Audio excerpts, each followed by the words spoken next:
इनके अनुयायी हैं, एकदम बिल्कुल ना कोई साज श्रृंगार करते हैं, ऐसे ही बस एकदम मायूसी की तरह रहते हैं। इनका कोई जीवन है, एक हमारा जीवन है। हम हंसते हैं, बोलते हैं, नाचते गाते हैं, खुशी मनाते हैं। हमारे पास बहुत सारी चीजें हैं खुशी मनाने के बाद। इनके पास क्या है ऐसे खुशी मनाने के बाद? कहा गया है कि नाचे गाए हरि ना मिले, जिन मिले तिन रोए। नाचे गाए हरि मिले तो कौन दुआगन होए। नाचने गाने से भगवान की प्राप्ति हो ही नहीं सकती है। ऐसे देखिए, मरना तो एक दिन है ही, क्यों ना कुछ अच्छा करके मरे, फिल्में देख के मरे, गाना डिप्रेशन में मरना तो क्या मरना, आप ही बताइए। जाए मरना वास्तव में इन लोगों को आध्यात्मिक ज्ञान नहीं है, उस अभाव में ये इस तरह की बातें कर रहे हैं। जो सबसे अच्छी बात, अब खुशी उसको कैसे मिल रही, वो दारू से मिल रही है। इनकी खुशी पता नहीं कैसी है, हमारी खुशी तो ऐसी है। हम खुशी से जीते हैं ऐसे, तो अब नशा करते हैं और जैसे भी करते हैं वो हमारा खुशी का कारण है जी। और शराब पी के घर में कितने गृह क्लेश रहते हैं। ये अपनी बहन बेटियों को मारते हैं शराब पी के जब रात में आता है। और मैं इसका प्रमाण भी दूंगी, शास्त्रों में भी लिखा हुआ है कि मदरा पीवे कड़वा पानी, 70 जन्म कुत्ते के जाने। बताइए, मरने के बाद किसने देखा?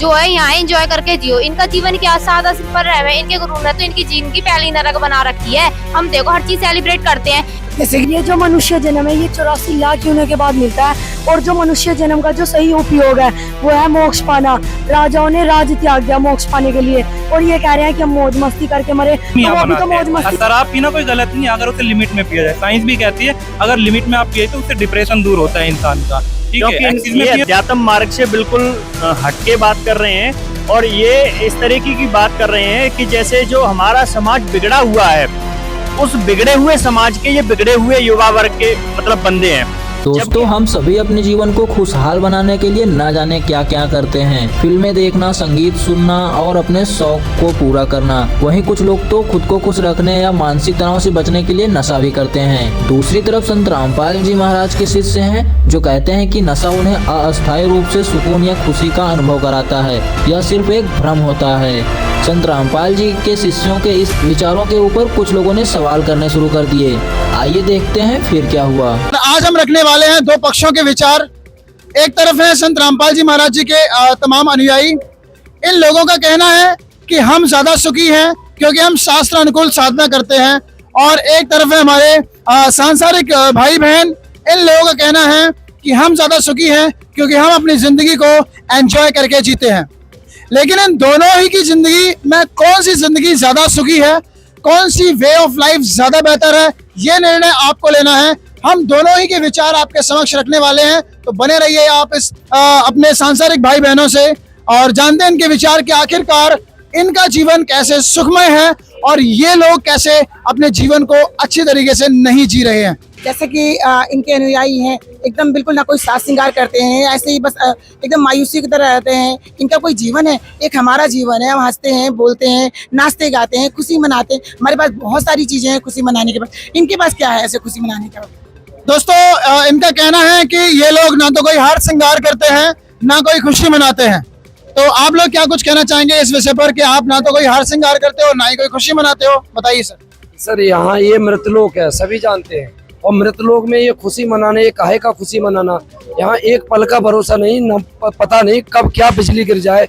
हमारे एक बहुत अच्छे संत हुए हैं, आदरणीय संत नानक जी। नानक जी अपनी वाणी में कहते हैं, ना जाने काल की कर डाले, किस विध ढलिया पासा बे, जिन्हानु सृजना मौत कुड़गनु उन्हानु केड़ा हासा बे। यहाँ किस चीज का हंसना, यहाँ एक पल में पता नहीं क्या बिजली गिर जाए, अभी खड़े पता लगे एक क्षण में हमारी मौत हो जाए। यहाँ कोई जवाब देने वाला नहीं है। यहाँ हंसना क्या, यहाँ तो दुख सागर है। यहाँ तो रोना आता है पल पल। भगवान को याद करके, उसका मंत्र सुमिरन करके हमें रोना चाहिए। ये सुख का सागर नहीं है, ये मृतमंडल है जी। जी, क्या कहना चाहेंगी बहन जी आप? हम ये कहना चाहते हैं कि जब शादी ब्याह होते हैं ये लोग आतिशबाजी करते हैं और क्या नाम है गोलियां चलाते हैं। उसमें भी बहुत सारे कांड ऐसे हो जाते हैं कि वो गोली किसी के अपने घर के सगे सदस्य के भी लग जाती है। फिर इनके वो डीजे गाजे कहाँ रह जाते हैं ये लोग? फिर क्या करते हैं उस चीज का? जी बहन जी बताइए। सपोज दैट कि जैसे कहीं डेथ हो गई किसी की, तो फिर आप कैसे नाचोगे? और आप कह रहे हैं कि हम खुशी नहीं मनाते। आपको कैसे पता कि हम खुशी नहीं मनाते? सबसे बड़ी खुशी तो हमें ये मिल गई कि हम 84 लाख योनियों से मुक्त हो गए। हम गधे कुत्ते ये नहीं बनेंगे आगे, सब सत्य भक्ति मिल गई हमें। जी बहन जी, आप क्या कहना चाहेंगे? और कहा गया है कि नाचे गए हरि ना मिले, जिन मिले तिन रोए। नाचे गए हरि मिले तो कौन दुआगन होए। नाचने गाने से भगवान की प्राप्ति हो ही नहीं सकती है। ऐसी खुशी किस काम की है कि जिसमें हम अभी तो खुशी मना रहे, पल का भरोसा नहीं, पल में हमारे साथ क्या हो जाए ये हमें पता है क्या? किसी के यहाँ शादी हो रही, बर्थडे मनाया जा रहा, कुछ भी मनाया जा रहा, किसी की डेथ हो गई है, फिर वो लोग बिल्कुल मायूस से बैठ जाते हैं। हम लोग खुशी मनाते हैं, जब मनाते कहा गया साथ मिले साढ़े शादी होंगे, बिचल ददल गिरे बे अगदे नानक सुनो बेहाना मुश्किल हार फकीरे बे। नानक जी की वाणी है। जब हमारी संगत मिलती है ना, हमारे यहाँ कोई समागम होता है, हम लोग तब खुशी होते हैं। जी थैंक यू सो मच। आप कुछ कहना चाहते हैं? सर ये लोग बोलते हैं हम हंसते खेलते मतलब नाचते वगैरह, हम लोग खुशी से त्योहार वगैरह मनाते हैं। तो ये लोग होली वगैरह मनाते हैं, उसमें रंग वगैरह लगाते हैं, खुशी मतलब कोयता वगैरह पानी से उछाल कर ये लोग मनाते होली।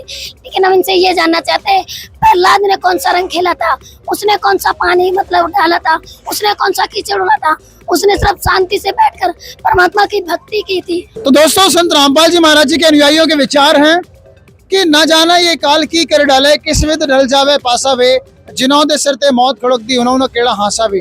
ऐसा कुछ करके उन्होंने बताया कि ये लोग भक्ति करके ही अपने जीवन को बिताते हैं। जी बताइए सर, क्या कुछ कहना चाहेंगे आप? देखिए, मरना तो एक दिन है ही, क्यों ना कुछ अच्छा करके मरे, फिल्में देख के मरे, गाना डिप्रेशन में मरना तो क्या मरना, आप ही बताइए। मरना तो एक दिन है ही, मरना तो एक दिन है ही, मरना तो एक दिन है ही। सर का कहना है कि मरना तो एक दिन है ही, एंजॉय करके मरे तो क्यों ना मरे जाए। देखिए सर, जैसा कि इन लोगों का कहना है कि मनुष्य जीवन को एंजॉय करके ही जिया जाए, वास्तव में इन लोगों को आध्यात्मिक ज्ञान नहीं है, उस अभाव में ये इस तरह की बातें कर रहे हैं। जबकि मानव जीवन का मूल उद्देश्य जो है वो परमात्मा की सत भक्ति करके इस जन्म मृत्यु के चक्र से सदा के लिए निकलना होता है, मोक्ष प्राप्त करना होता है। लेकिन अब इनको क्या है, इस समाज में फैली कुरीतियां जो जड़ें जमा चुकी हैं उनमें ये लिप्त हो चुके हैं। जैसे नशा है, ये नशे को ही अपना लाइफ स्टाइल बना चुके हैं, या नाच गाना डीजे पर, या फिल्म बॉलीवुड ने जो अश्लीलता फैलाई है, पश्चिमी कल्चर को लेकर आए हैं अपने इंडिया के अंदर, उसको ये फॉलो करने लग गए हैं 4 अक्षर पढ़ने के बाद। लेकिन वास्तव में मानव जीवन का मूल उद्देश्य क्या है? ये आध्यात्मिक संत आध्यात्मिक ज्ञान समझाता है कि मानव जीवन को कैसे जीना चाहिए। उस सादगी से हम लोग जीते हैं। हमारे पूज्य गुरुदेव संत रामपाल जी महाराज जी जो एक सभ्य व्यक्ति को जीना चाहिए वो तरीका सिखाते हैं। एक नैतिकता समाज में कैसे होनी चाहिए और सभ्य व्यक्ति को कैसे जीना चाहिए, वो स्टाइल संत रामपाल जी महाराज जी बताते हैं। जबकि ये लोग ऐसी मतलब कुरीतियों को ही मतलब अपना लाइफ स्टाइल मान रहे हैं जिनका कोई भरोसा नहीं। जैसे कि अभी हमारे बहन भाइयों ने बताया कि यहाँ 1 सेकंड का भरोसा नहीं, कब क्या मौत सिर पर आ जाए। हमने देखा है बहुत सी फेसबुक इंस्टाग्राम पर बहुत सी ऐसी वीडियो होती हैं कि दूल्हा नाच रहा होता है, बहन नाच रही होती है और 1 सेकंड में वहाँ अटैक पड़ जाता है किसी के और मतलब वो मृत्यु को प्राप्त हो जाता है। फिर उसके बाद में कहाँ चला जाता है वो इनका नाच गाना, डीजे पर मतलब नाचना। तो ये सब क्या है, ये एक मतलब बिना ज्ञान के और मतलब अपने मानव जीवन को व्यर्थ करने वाली बात है। सर अभी सर ने बोला कि मरना तो एक दिन है ही, क्यों ना एंजॉय करके मारा जाए। आप बताइए, एंजॉय करके अगर मर जाए तो क्या दिक्कत है? सर इन्हें बोला मरना तो एक दिन है ही, मरने और शरीर छोड़ने में बहुत बड़ा अंतर होता है। संत कभी मरते नहीं है, संत सिर्फ शरीर छोड़ते हैं, क्योंकि बहुत से संतों ने प्रमाण दिया है। और हमारे कबीर साहब जी ने बोला है, कबीर हरि की भक्ति बगैर ये नार कुतिया हो और गली गली भोगत फरे टूक न डाले को। कबीर हकी की भक्ति बगैर ये राजा रसव हो और माटी लदे कुमार के फिर घास ना नीरे को। कुल मिला के बात ये है कि मरने के बाद ये 84 लाख योनियों का प्रकरण मिलता है। यहाँ से जीव 84 लाख योनियों में जाता है, उसके बाद बहुत सारे कष्ट भोगता है और जब उन कष्टों को भोगता है तो जब उसको परमात्मा की याद आती है तो उस 84 लाख योनि में उसके पास सिर्फ कुछ नहीं बनता, सिर्फ अपनी पिछले पछतावे पर सोचता है कि ये मैंने क्या किया। तो जब आदमी मनुष्य शरीर में होता है तब इन चीजों पर कोई ध्यान नहीं देता, तब बस सिर्फ एंजॉयमेंट। ये एंजॉयमेंट कुछ भी नहीं है। जी सर ने कहा कि अगर मरना है तो फिल्में देख के मरो, एंजॉय करके मरो। ये एकदम आप लोग बिना एंजॉय के मर गए, ये क्या जीवन रहा आपका, बताइए सर। सर ऐसा नहीं है, ये मरने की जो बात है ना, ये कह रहे हैं कि एंजॉय करके मरो, ये गलत कह रहे हैं। और फिल्में देख के ये एंजॉय करना चाह रहे हैं, ये फिल्में देखने वाला स्थान नहीं है। ये पहले ही मैं कह रहा हूँ, ये हमारे प्रमाण इतने रखे हैं हमारे सामने सदग्रंथों में कि केवल भक्ति करके इस यहाँ से ये मृत लोक से निकलना ही हमारा उद्देश्य है। यहाँ काहे चीज का हमें हमें यही ज्ञान नहीं कि हमें करना क्या चाहिए था और कर क्या रहे हैं आज हम। हमें शिक्षा ने हमें इतना बेईमान बना दिया कि ज्यादा शिक्षा आने के कारण आज ये ऐसी बातें कर रहे हैं, नहीं तो आज ये सत्संग सुन करके आंसू आते हैं। दूसरी तरफ ये आप शिक्षा के खिलाफ हो क्या? नहीं, शिक्षा के खिलाफ नहीं हूँ सर। शिक्षा एक तरफ हमारे लिए वरदान साबित भी हो रहा है और दूसरी तरफ हमें बेईमान भी बना रहा है। शिक्षा के खिलाफ नहीं हूँ मैं। चलिए जी सर, आप बताइए मैम। जी सर, अभी हमारे जगत के भाई ने कहा कि ये क्या जीना हुआ, हमें भी नाच गाना करना चाहिए या फिर मरना तो है, हमें एंजॉय करके फिल्में देखना चाहिए, एक दिन मरना तो है। तो हम उन्हें बता देना चाहते हैं ये कि अगर वे ऐसा सोच रहे हैं, ऐसा प्रमाण उन्हें कहाँ से लिया कि हमें फिल्में देखनी चाहिए या हमें नाच गाना करना चाहिए? कहाँ से उन्होंने इस बात का प्रमाण ले लिया? पहले भी तो इंसान थे, पहले भी तो वे अपने जीवन व्यतीत कर रहे थे, बिल्कुल साधारण तरीके से रह रहे थे। और अगर हम उनकी बात सही माने कि मरना तो एक दिन है, तो क्या हम जहर खा ले और मर जाए या डूब के मर जाए? मेरे बोलने का मतलब यह है कि जो सिगरेट होता है, नशा होता है, उसमें भी तो जहर ही मिला हुआ होता है। तो क्या हम इस तरह की सिचुएशन अपना ले जो कि गलत है? लेकिन हम बताना चाहते हैं कि मरते तो हम भी है। संत रामपाल जी महाराज के जो फॉलोअर्स है वो मरेंगे तो वो भी, लेकिन हमारे मरने में और उनके मरने में बहुत अंतर होगा। हम वो मौत नहीं मरेंगे जो कि जगत के भाई बहन ऐसे बीमारियों से ग्रस्त होकर, या फिर मैं सिंपल भाषा में कहूँ कि सड़ कर मर जाते हैं, बहुत दुखी होकर मर जाते हैं। वो मौत हम नहीं मरेंगे। परमात्मा कहते हैं कि आए हैं सो जाएंगे, राजा रंग फकीर, एक सिंहासन चढ़ चले और एक बंधे जात जंजीर। इसका मतलब है कि इंसान, हर कोई इंसान मृत्यु को प्राप्त होगा, लेकिन हम ऐसे दोषियों की तरह नहीं मरेंगे जो बिना भक्ति करके मरते हैं ना। उन्हें काल के दूत जो होते हैं दोषियों की तरह बंदी बनाकर लेकर के जाते हैं ऊपर के, दोषियों की तरह बंदी बनाकर ऊपर लेकर के जाते हैं। और हम जो संत रामपाल जी महाराज के अनुयायी हैं, हमें परमात्मा खुद लेकर आते हैं और विमान में बिठाकर लेकर के जाते हैं। और हम ये भी कहना चाहेंगे कि जिस मरने से जग डरे मेरे मन आनंद, और कब मरूं कब पाऊं वो पूर्ण परमानंद। तो ये बात बिल्कुल, हम इनकी बात से बिल्कुल सहमत नहीं है कि हम नाच गाना करके मरे या हम कुछ और रास्ता अपना ले, ये बिल्कुल भी सहमत नहीं। जी बहन जी, आप बताइए। हमारे गुरुजी इसमें बताते हैं कि देखिए, जैसे मनुष्य जीवन हमें किस लिए मिला है। सबसे पहले तो हमें मनुष्य जीवन के मूल उद्देश्य को जानना है। जैसे ये नाच वगैरह का बात कर रहे हैं, तो पहले नाचने के लिए वैसे बुलाई जाते थे, लेकिन अब वही बाप नाच रहा है, बेटी नाच रही है, बहन नाच रहा है, भाई नाच रहे हैं। ये फिल्मों ने हमारे युवा पीढ़ी को इतना बर्बाद कर रखा है, जिस चीज को लोग ये सुख मान रहे हैं वो हमारे लिए सबसे बड़ा दुख का कारण बना हुआ है। हमें यही पता नहीं है कि हमें मनुष्य जीवन मिला किस लिए। अभी सिर्फ हमने मौज मस्ती के लिए मान रखा है कि हमें मनुष्य जीवन इसलिए मिला, लेकिन हमारे गुरुजियों ने बताया है कि मनुष्य जीवन सिर्फ मौज मस्ती के लिए नहीं मिला है, ये हमें भक्ति करने के लिए मिला है। इससे हमें अपने कहा गया है कि 84 लाख योनि में सर्वश्रेष्ठ मनुष्य योनि है। कहा गया कि मानव जीवन एक ऐसा रथ है जिस पर आत्मा सवार होकर परमात्मा तक जा सकती है। जी, आप में से और कोई कुछ कहना चाहेगा इस विषय पर? जी बताइए। सर, ये इंजॉयमेंट की बात करते सर। जी, सर का कहना तो सीधा सा है कि मरना तो है ही एक दिन, क्यों ना नाच के गा के फिल्में देख के मरे, आनंद से मरे, तो क्या दिक्कत है भाई? सर बिल्कुल, इन्होंने सही बोला कि इनका जो कहना है, इनके हिसाब से जो मरना है इंजॉयमेंट करके मरें। सर अगर हम इनकी तरह देखें कि इंजॉयमेंट क्या कर रहे हैं, सर इंजॉयमेंट के नाम पे सर ये शराब पी रहे हैं, सिगरेट पी रहे हैं। सर सिगरेट से कितने नुकसान है, बीड़ी से कितने नुकसान है। ये जो सिगरेट पी रहे हैं उसमें कितनी पॉइजनस गैसें हैं, उनसे क्या होगा? उनसे कैंसर होगा, जीन म्यूटेट होगा, उसके बाद इनको कैंसर होगा। फिर ये कितना क्या करेंगे, कितने डांस करेंगे, कितने एंजॉयमेंट करेंगे अगर इनको कैंसर हो गया तो। जी सर, आप क्या कुछ कहना चाहेंगे? सर मैं ये कहना चाहता हूँ भाई, अब मरना तो सभी को, एंजॉय करके मरो ना। जैसे कि मैं इनको कहना चाहता हूँ, संत रामपाल जी महाराज जी, कबीर परमेश्वर की वाणी है कि मानुष जन्म दुर्लभ है, मिले ना बारंबार, तरवर से पत्ता टूट गिरे फिर बाहु न लगता डार। तो जैसे कि हमें वेद पुराणों में प्रमाण मिलता है कि जो देवी देवता है वो तरसते हैं कि हमें मनुष्य जन्म मिल जाए, हम अपनी मोक्ष प्राप्ति करवा लें। तो ये इन लोगों का कहना है कि हम एंजॉय करें। तो एंजॉय का मतलब ये थोड़ी है कि हम मांस मिट्टी खाएं और उल्टे सीधे मतलब नाचे गाएं और मर जाएं, ये हमारा मरना थोड़ी है। जी, आप बताइए बहन जी, क्या कहना चाहेंगी? मनुष्य जन्म दुर्लभ, जी आगे आइए। मनुष्य जन्म दुर्लभ है, ये मिले ना बारंबार, तरवर से पत्ता टूट गिरे वह बहु न लगता डार। परमात्मा कहते हैं कि मनुष्य जन्म मिला है, इसे भी तुम बकवाद में खत्म कर दोगे, भक्ति नहीं करोगे, तो फिर तुम्हें ये मनुष्य जन्म नहीं मिलने वाला। फिर तुम आगे अगले जन्म में गधे कुत्ते ये बनोगे, फिर तुम उसमें कैसे मौज कर लोगे? जी बहन जी, आप बताइए, आप क्या कहना चाहेंगे इस विषय? ये जो मनुष्य जन्म है ये 84 लाख योनियों के बाद मिलता है, और जो मनुष्य जन्म का जो सही उपयोग है वो है मोक्ष पाना। राजाओं ने राज त्याग दिया मोक्ष पाने के लिए, और ये कह रहे हैं कि हम मौज मस्ती करके मरे, तो वो भी तो मौज मस्ती कर सकते थे, बट उन्हें पता था, उन्होंने अपने सदग्रंथ उन्होंने अपने शास्त्रों को पढ़ा कि मनुष्य जन्म 84 लाख योनियों के बाद मिला है, तो इसका हमें सही उपयोग करना चाहिए। इसका सिर्फ मनुष्य जन्म का जो सही उपयोग है वो मोक्ष पाना है, क्योंकि जो हम अपने पेट के लिए खाते हैं, पालन पोषण करते हैं, वो तो 84 लाख योनियों में भी है। तो मनुष्य जन्म का जो सही उपयोग है वो मोक्ष पाना है। बहुत बहुत धन्यवाद बहन जी। दोस्तों, अभी तक आपने सुने संत रामपाल जी महाराज जी के अनुयायियों के विचार।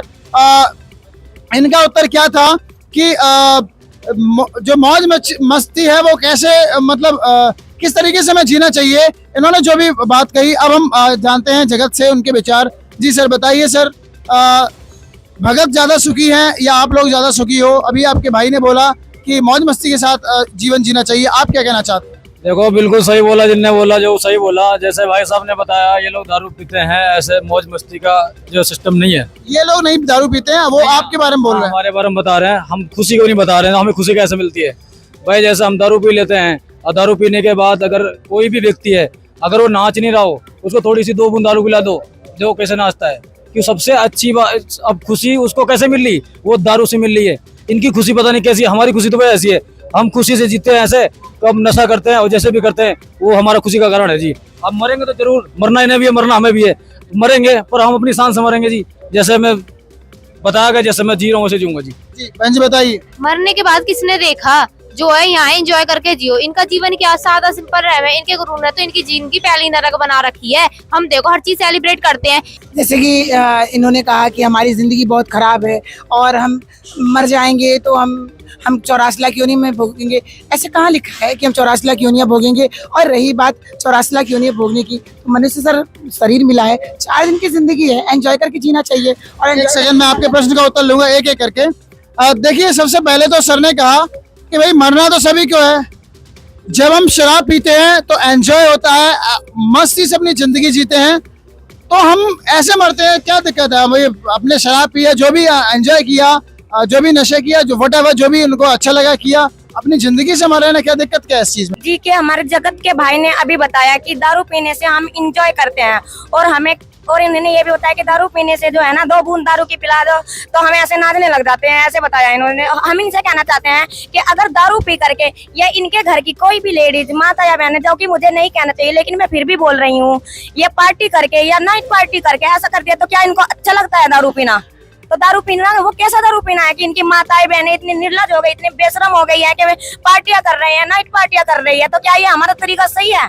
जी बहन जी बताइए। और शराब पी के घर में कितने गृह क्लेश रहते हैं, ये अपनी बहन बेटियों को मारते हैं शराब पी के जब रात में आता है। और मैं इसका प्रमाण भी दूंगी, शास्त्रों में भी लिखा हुआ है कि मदरा पीवे कड़वा पानी 70 जन्म कुत्ते के जाने। जी बहन जी बताइए। मैं ये कहना चाहूंगी, जैसे भाई ने कहा है कि शराब पीना चाहिए, शराब पी के एंजॉयमेंट फील होता है, लेकिन ऐसा नहीं है कि अगर जब शराब पी के कोई गाड़ी चलाता है, एंजॉयमेंट बता रहे हैं, एक्सीडेंट हो जाता है आगे जाके, तो उससे कितनी बड़ी हानि होती है, हमारी बॉडी की भी हानि होती है। उसमें हमें क्या एंजॉयमेंट हुआ?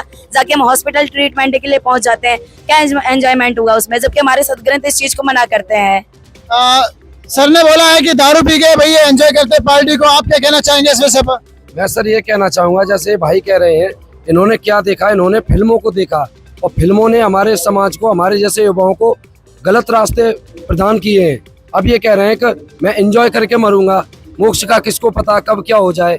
फिलहाल ये नशे की बात कर रहे थे। जी सर, आप क्या कहना चाहेंगे? दारू में क्या बुराई है? देखिए सर, दारू में कोई बुराई नहीं है। एक कहावत है कि अगर नशा शराब में होता, नशा बोतल में होता, तो नशा शराब में होता तो नाचती बोतल। देखिए सर, मैं ये कहना चाहता हूँ, ये जो भी बात कर रहे हैं ये बिना ज्ञान के और मतलब बिना सिर पैर की बात कर रहे हैं, क्योंकि ये अध्यात्म मार्ग से बिल्कुल हटके बात कर रहे हैं। और ये इस तरीके की बात कर रहे हैं कि जैसे जो हमारा समाज बिगड़ा हुआ है, उस बिगड़े हुए समाज के ये बिगड़े हुए युवा वर्ग के मतलब बंदे हैं। जबकि हमारा अध्यात्म मार्ग और हमारे जो इस धरा पर सतगुरु आते हैं, वो इन बुराइयों से बचने के लिए हमको नई प्रेरणा देते हैं और अध्यात्म मार्ग में बताते हैं कि सुरापान मद मांसाहारी गमन करें भोगे पर नारी 70 जन्म कटत है शीशम साक्षी साहेब है जगदीशम। यानी जो भी बुराइयां हैं उन सब बुराइयों को एक ज्ञान के माध्यम से सतगुरु हमको दूर करते हैं। और जब किसी वस्तु को पाने और त्यागने की इच्छा जब बनती है, जब उसके गुण और अवगुण का हमको पता चलता है, तो एक तत्वदर्शी संत इस पृथ्वी पर आते हैं। वो हमारे संत रामपाल जी महाराज जी तत्वदर्शी संत हैं, जो इस समाज में फैली सारी नशा, चोरी जारी, ठगी और ये दहेज प्रथा है, यानी कहने का मतलब ये सारी जो समाज में फैली कुरीतियां हैं उनको संत रामपाल जी महाराज जी जड़ से खत्म करके। चलिए, thank you so much sir, बहुत बहुत धन्यवाद, बहुत बहुत धन्यवाद सर। क्या कहना चाहेंगे? इन्होंने बताया कि शराब है खराब, शराब शरीर के लिए नुकसानदायक है, शराब पीने वाले के 70 जन्म कुत्ते के होते हैं, शराब पिए एक्सीडेंट होता है, ब्ला ब्ला बहुत सारी बातें बोली। क्या कहना चाहेंगे आप? देखो, हमारे मुस्लिम भाई भी हैं जो हमारे दोस्त हैं, वो हमें यही सिखाते हैं, ये बताते हैं कि हम अगर जन्नत में जाएंगे वहाँ भी मुझे हूरें मिलेंगी, वहाँ भी एंजॉय करेंगे, और वहाँ में अल्लाह खुद अपने हाथ से दारू पिलाएगा। अगर वो दारू इतनी खराब होती तो अल्लाह क्यों पीने के लिए बोलता? क्या वो गलत है? बताइए जी।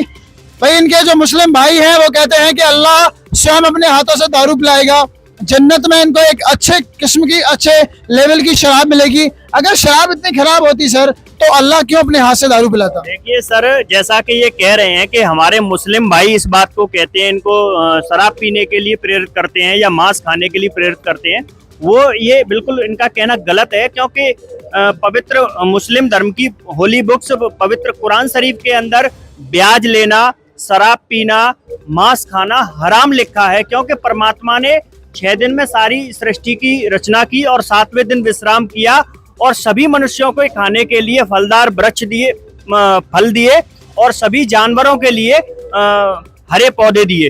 तो सर ये नशा है, चोरी है, जारी, ये सब इनका मनमाना आचरण है। जी सर, मैं ये कहना चाहूंगी कि जैसे हमारे जगत के भाई ने अभी बताया है कि जन्नत में इन्हें हूरें भी मिलेगी और वहाँ पे शराब भी पिलाई जाती है, तो हम इनसे ये कहना चाहते हैं कि अगर शराब इतनी ही इम्पोर्टेंट है तो वो परमात्मा जिसने 6 दिन में सृष्टि रची, 7वें दिन तख्त पर जा विराजा, जो कि कुरान शरीफ में ही प्रमाण है, तो वो ये बनाकर भेजता ना ये सब चीजें। जब उसने फल फ्रूट बनाए हैं, उसने इतनी सारी चीजें बनाई है, तो वो शराब भी बनाकर भेजता कि ये लो पी लो मदिरा। जी बताइए सर, आप क्या कुछ कहना चाहेंगे? इनका कहना है कि आप कुरान शरीफ में ऐसा प्रमाण नहीं है कि आपको शराब पीनी चाहिए, ना अल्लाह ने शराब बनाई है। देखिए, सबसे पहली बात यह है कि ये हिंदू हैं और जो हमारे मुस्लिम भाई हैं वो रोज कुरान पढ़ते हैं। ये हिंदू हैं, इन्हें पता नहीं है अभी कुरान का पूरा ज्ञान। क्या वो गलत हैं, ये सही है? इन्हें भी कुरान के बारे में कुछ पता ही नहीं है। कुरान वो तो जो डेली बेस पे पढ़ रहा है उसको पता होता, ज्यादा जानकारी इनको होगी। जी सर, इन्होंने कहा है कि अगर भगवान शराब बना के भेजता इतनी अच्छी होती तो भगवान ने क्या राजमा चावल भी कहाँ बना के भेजे? वो भी हमने खुद बनाना सीखा है। तो ऐसे ही है, शराब भी हमने खुद बनानी सीखी है, वो भी गन्ने के उससे बनती है। तो वो कोई ये नहीं है कि तुमने जो भगवान ने सारी चीज बना के भेजी है, कुछ चीजें हैं जो हम यहाँ बनाते हैं। और शराब पीना कोई गलत नहीं है अगर उसे लिमिट में पिया जाए। साइंस भी कहती है अगर लिमिट में आप पिए तो उससे डिप्रेशन दूर होता है इंसान का। ठीक है, एक्सीज में पिए तो उसके लिए तो नुकसान ही है, पर लिमिट में पिए तो शराब अच्छी है। Thank you so much. जी, सबसे पहले तो मैं आपसे ये जानना चाहता हूँ, क्या आपको मुसलमान भाई बहनों से ज्यादा जानकारी है? देखिए, जो ये इस बात को कह रहे हैं कि हमको पवित्र कुरान शरीफ का ज्ञान नहीं, क्योंकि हम हिंदू हैं और मुस्लिम लोग ज्यादा कुरान शरीफ पढ़ते हैं, उनको इल्म ज्यादा है। बाकी इसके सारा अपोजिट है, क्योंकि हम संत रामपाल जी महाराज जी के फॉलोवर्स हैं और संत रामपाल जी महाराज जी वो बाखबर संत हैं जिन्होंने पवित्र कुरान शरीफ की सभी आयतों को खोलकर समझाया है और उसमें जो लिखा है सच्चाई है वो समाज के सामने रूबरू की है कि ब्याज लेना और ये मांस खाना और शराब पीना ये हराम है किसी भी मुसलमान के लिए जो ईमान रखता है। और हजरत मोहम्मद साहब ने भी कभी मतलब शराब को नहीं छुआ और ना ही मतलब उन्होंने मांस खाया। सूक्ष्म वेद की वाणी है कि नबी मोहम्मद नमस्कार है, राम रसूल कहाया, 1,80,000 को सौगंध जिन नहीं कर चलाया, अर्श कुर्स पर अलह तकत है, खालिक बिन नहीं खाली, वो पैगंबर पाक पुरुष साहिब के अब्दाली। यानी मोहम्मद साहब से ज्यादा ईमान रखने वाला मुस्लिम धर्म में कोई नहीं हो सकता। उन्होंने भी मांस और शराब नहीं खाया, ना ही पिया। तो सर ये इस बात को कैसे कह सकते हैं कि संत रामपाल जी महाराज जी के जो फॉलोवर्स हैं या हमारे संत रामपाल जी महाराज जी हैं वो पवित्र कुरान शरीफ का ज्ञान नहीं रखते हैं? हमारे बाखबर संत रामपाल जी महाराज जी को सभी धर्म की होली बुक्स का ज्ञान है। जी बहन जी, आप कुछ कहना चाह रही हैं? जी सर, हम ये कहना चाह रहे हैं, बताना चाह रहे हैं कि अभी जो हमारे जगत के भाई ने बताया, उनका कहना है कि क्या आप मुसलमानों से ज्यादा जानकारी रखते हो?